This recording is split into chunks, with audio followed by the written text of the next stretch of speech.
Hello, my name is Jonathan Carter, and I'm doing a book review on Two Talented Bastards by Stephen King, one of the books in the You Like It Darker by Stephen King. And it is a speculative fiction genre. It was made this year, 2024, and specifically doing it on Two Talented Bastards. It's a story about what I like to say, just two regular old Joes named Laird and Butch. They're from Harlow City, a city in Castle County, Maine. And Laird's last name is Carmody, and he has a son named Mark Carmody who has retired as a superintendent to take care of his old and actual famous father. And Butch is just a nickname, his best friend growing up. His name is David Butch Lavierde, and he was also a famous man around the same time that Laird became famous in painting, and Laird was famous in writing. And it's a story about how a freelance writer named Ruth decided to come to town and interview Laird about how him and his best friend's rapid success came about in such a small city at such a big progress in such little time. At the time Butch was dead, so this was her next best bet. And I'd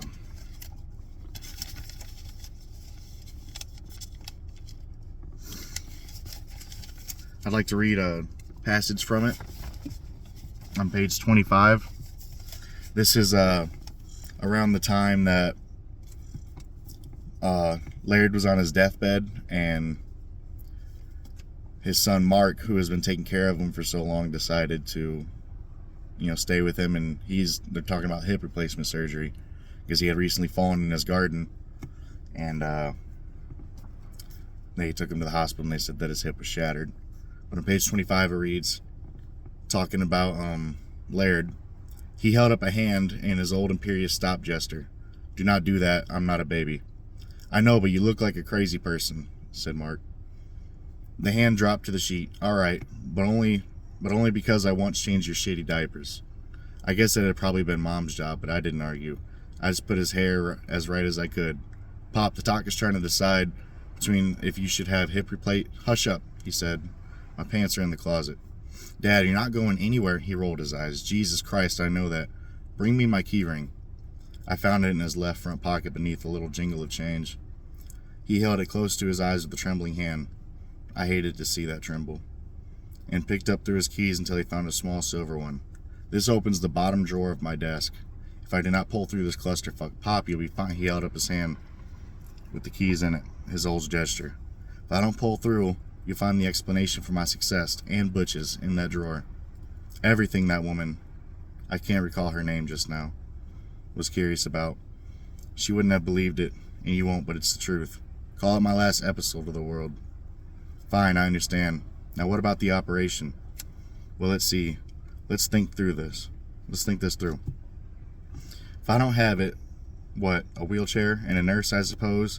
Not a pretty one, a big, hairy fullback of a fellow with a shaved head who wears his English leather? You certainly won't be capable of horsing my fright around, not at your age." I suppose that was true. So that was most of page 25. I'd like to have a better excerpt. My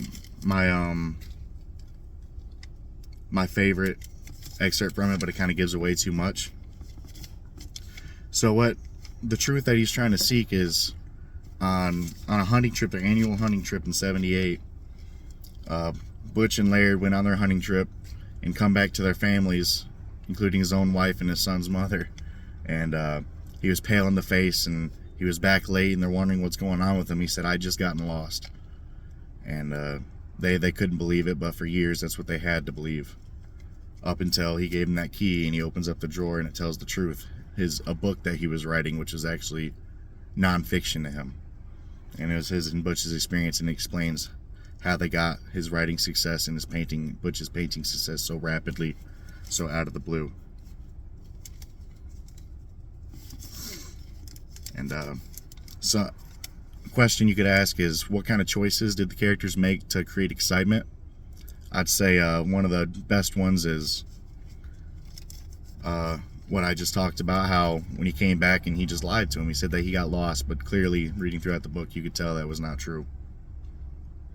And another question, what might the primary conflict be and why is it important, is just the fact that he lied to his family and they don't know what exactly was going on with him.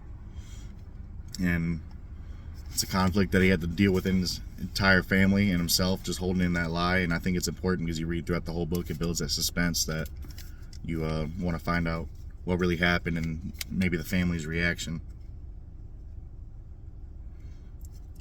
So, that's my book report. Thank you.